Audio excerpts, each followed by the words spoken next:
Alright, Bitcoin, blockchain, Dogecoin, Ethereum, NFTs, everyone is talking about cryptocurrencies right now. But good lord, what does all of it mean? So, welcome to the one video that will take you from crypto noob to crypto genius. I'm going to tell you what it is, why it keeps becoming more important, what I've actually invested in myself, and the dark side of it.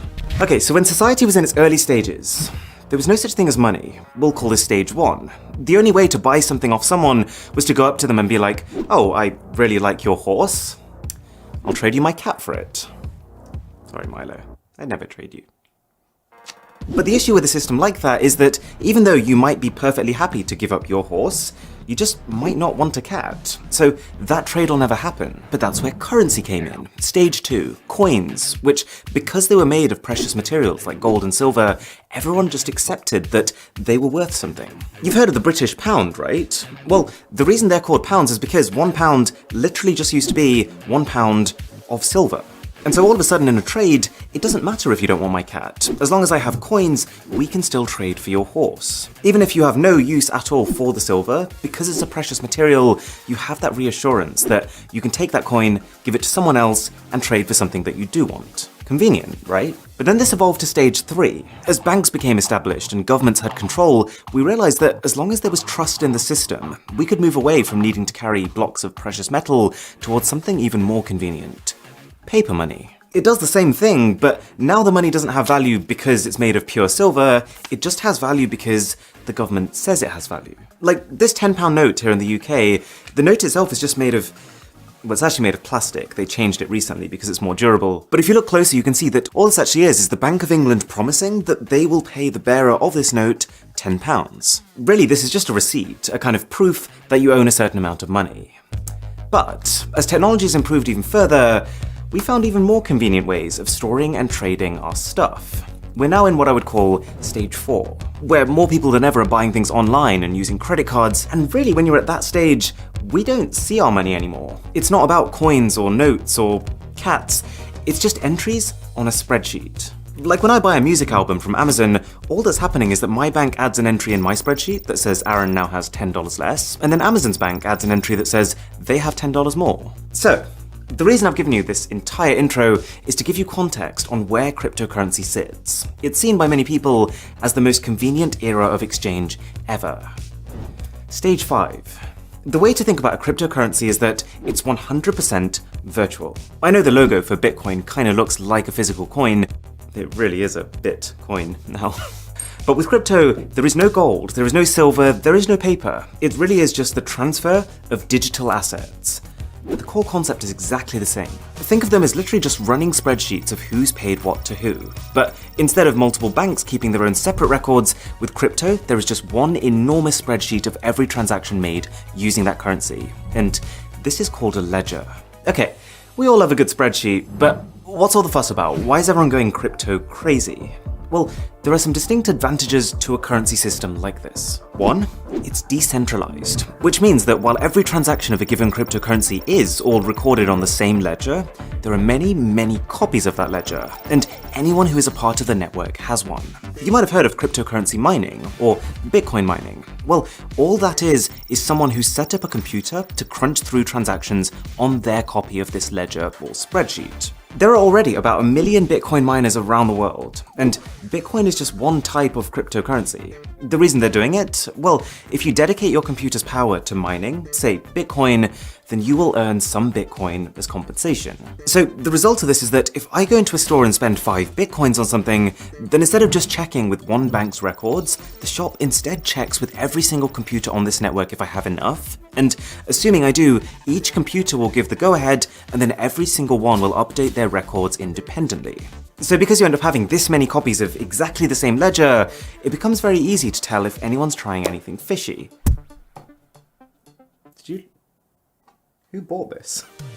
Like if I try to hack into someone's computer that's on the network and give myself more money by adjusting figures on their copy of the ledger, it's not going to get through. The system will realize that 99.9% of the copies on the ledger are saying one thing, but one of them is saying something else, so must have been tampered with. There's very clear organization to the system, and I think people believe in it because they see the future as open, traceable transactions. Much more so than having like some bits of the record over here and other bits over there.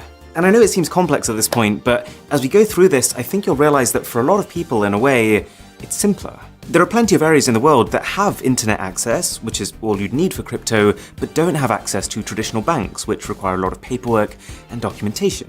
2, and I've kind of implied this already, but the main perk of crypto is that you don't need banks anymore. Because everything is stored by the people on this ledger, you can make international payments almost instantly instead of it taking half a day with no spending limits. Plus, you don't need to worry about exchange rates, you don't need to worry about interest rates, and even transaction fees are close to zero. For some cryptocurrencies, that is. But this is where the real fun begins. Fun at parties, I promise. The reason that cryptocurrencies are called cryptocurrencies is because they're secured by cryptography. And one example of this, which a lot of the major cryptocurrencies like Bitcoin use, is blockchain. Now, people often get confused by this. Blockchain is not Bitcoin. Blockchain is not a currency itself. Blockchain is just a secure type of ledger. So you know that big spreadsheet that everyone has that's recording transactions? Blockchain is just a way of organizing it, funnily enough, into blocks. So every time I pay for something with Bitcoin, that transaction is recorded as a block. Each block contains transaction data, like who was paid and how much, a hash, which is a unique identifier, and the hash of the previous block in the sequence, or the last transaction that was recorded. And the pivot on which this system rests is that if something in a block is changed, then that block's hash will change. You might be starting to see where this is going. Because each block also contains the data of the previous block, if the hash of the block here changes, then the next block will no longer have a matching hash with it, and so every subsequent block after that one becomes invalid. So if you combine this with what we talked about earlier, this whole idea of a million different users all having their own copy of the blockchain ledger, then if I wanted to fraudulently create a transaction that, say, paid me money, I'd have to not just tamper with a block and every single block after it, but I'd also have to do this on at least 500,000 computers around the world, so that the majority of computers in the system are also consistent with the one I've tampered with. Probably not gonna happen.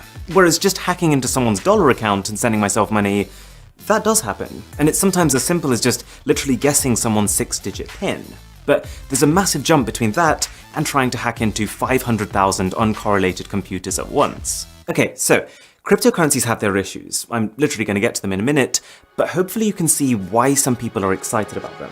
And that brings me on to investments. You've probably heard of people putting money into cryptocurrencies, and all that means is that they're exchanging normal currencies, like dollars, for cryptos, like Bitcoin. They're hoping that those cryptocurrencies become the next big thing, and therefore suddenly shoot up in value, at which point they can then either spend them, or just exchange them back for more dollars than they bought them for. There's actually a term for cryptocurrencies that skyrocket like this, going to the moon, or mooning, but that can mean something very different depending on who you talk to. But the one decision that someone would have to make at this point is, which cryptocurrency? Because we've talked about Bitcoin, but Bitcoin is just one of over 4,000 different cryptos already, and each of them have different properties. For example, Ethereum, which is the second most invested in, can process transactions even faster than Bitcoin. There's one called Cardano, which is considered to be technologically superior. There's one called Litecoin, which has a newer algorithm. And if you are enjoying this video, then a sub to the channel would be delightful. So let me show you what I've done, and disclaimer, this is not in any way at all financial advice. I'm not recommending this, I've literally only put in a small amount of money that I am comfortable losing, and to be honest, the way I'm seeing it is more as an optimistic gamble as opposed to a strategic investment. The only thing that you absolutely should buy is one of these hats. Best purchase I've ever made. That is financial advice. So I've put 40% in Ethereum, 20% in Polygon, 20% in Cardano, 10% in Cartesi, and 10% in Litecoin. And this portfolio has basically gone up and then down, and then up and then down. And then, honestly, you probably get more consistency from Wish.com. So crypto is in a pretty weird place right now. And this brings me on to its problems. The dark side. One of the main ones is exactly this. The reason I think a lot of people don't take crypto seriously is its volatility. Because these currencies are so new and they're completely digital, unlike, say, the market for gold, no one really knows what they should be worth. And so you find that crypto prices are quite heavily speculative. They're tied to the news cycle. Like when a glowing article comes out about them, prices spiral upwards, but then when Elon Musk posts a tweet that puts them down, they go way down.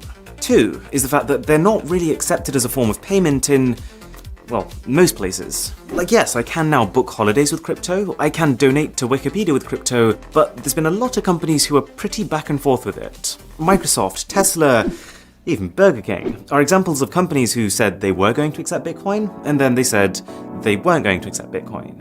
3. There can be an environmental concern. See, the whole reason why a lot of these cryptos are so secure is because of this concept of transactions being verified many times by many computers. So I think it's a fair criticism that in itself creates a fundamental inefficiency. That much computing power requires a lot of electricity. But at the same time, you could counter this by saying that traditional banking uses more electricity, that there are newer coins with better technology that are more efficient, and that one day we'll be able to get that electricity from renewable sources. Depends who you ask. And 4, there's also a pretty strong sentiment that because there's no real policing or regulation on crypto right now, it's like the perfect currency for criminals. But to be honest, I think the data speaks for itself on that one. According to Chainalysis, 0.34% of crypto transactions are criminal, up to 5% of normal cash transactions are criminal. And I think that's because it's a bit of a misconception that currencies like Bitcoin are anonymous. They're actually pseudonymous, which means that even though your actual details aren't visible to everyone, your public key, your unique identifier, will be permanently baked into the blockchain upon making transactions with it. So cash is just a better currency for most types of criminal activity, because by its very nature, it's untraceable. Don't ask me how I know that. But as well as the negatives, there are also just some straight up odd things that have come about because of crypto. For example, you might have heard of an NFT, a non-fungible token. If you haven't, you might want to take a seat for this one. I don't want to call it stupid, but this one's a head scratcher. So you know how now you can go into an art gallery and you can pay to own a painting? Well, now thanks to the blockchain, you can pay just to have digital ownership over something. So it doesn't stop anyone from using or sharing that thing, but all it means is that you'd effectively be the owner of the original, and they'd all be sharing copies of it, even if, for most intents and purposes, they look and behave identically. Like, a lot of these NFTs are literally just JPEG images. I think the reason some people find this stupid and kind of funny is that there's a distinct difference between buying an NFT and buying the rights over something. So if you buy the rights over something, that's a very legitimate purchase because you can create merch or sell licenses. With an NFT, you can't. The original owner still has all the reproduction rights over that piece. All it is that you're using the blockchain to prove that you have some ownership over that asset. But clearly, just being able to say that has some value, because an NFT of this Gucci ghost sold for $3,600. The CEO of Twitter, Jack Dorsey, he sold the first tweet he ever made as an NFT for $2.9 million. 5 words! I could do that. Any takers? And this one just blows my mind. This photo, which is basically an overview of one guy's pieces of art, sold for $69 million. Very nice. To clarify, this literally just gives the buyer some digital ownership over a JPEG image. And finally, you might have heard of Dogecoin. Dogecoin is based on the same tech as Litecoin, but it was created as a joke. People started sharing it and putting a bit of money into it because they thought it was funny, but that propelled its value to the point where now we have people who have actually become millionaires just because they bought Dogecoin when it was cheap. It's an interesting world out there. If you did find this useful, then do consider sharing it with a friend or family member who could benefit. I would really appreciate it. And for my best phones of 2021, click here. For an Instagram story that crashes your phone, click here. My name is Aaron, this is Mr. Who's the Boss, and I'll catch you in the next one.